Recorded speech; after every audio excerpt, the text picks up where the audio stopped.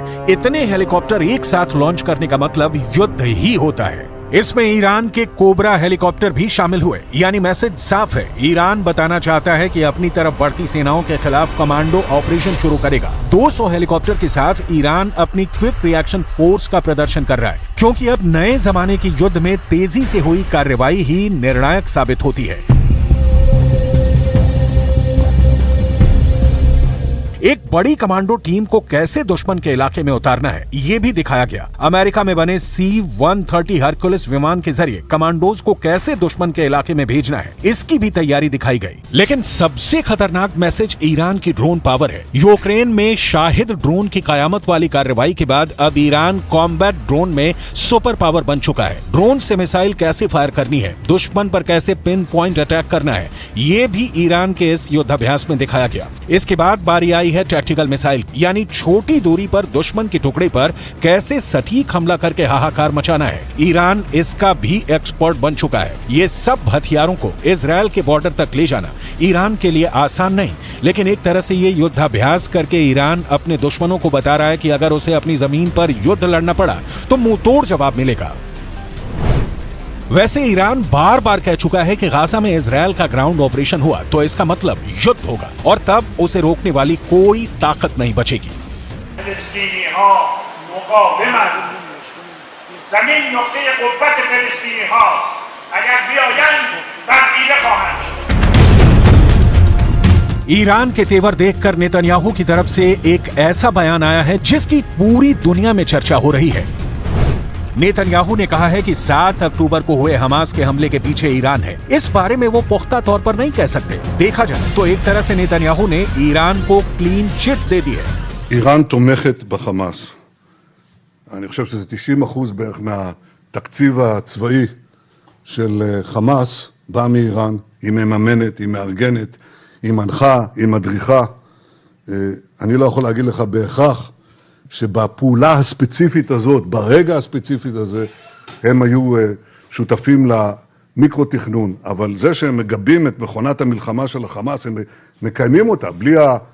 בלי הפיגומים האלה אין חמאס, כמו שאין חיזבאללה. सवाल ये भी उठता है कि ईरान से युद्ध को लेकर क्या इजराइल बैकफुट पर आ चुका है और वो ईरान से ये भी कहना चाहता है कि वो भी गाजा से दूर रहे।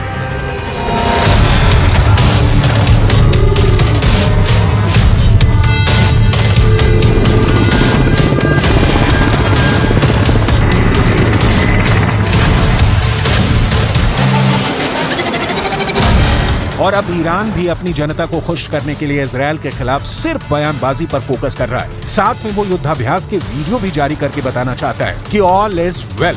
ऐसे में सवाल है कि जब ईरान के लिए ये हथियार इजराइल के बॉर्डर तक पहुंचाना आसान नहीं, तो फिर गाजा को कौन बचाएगा?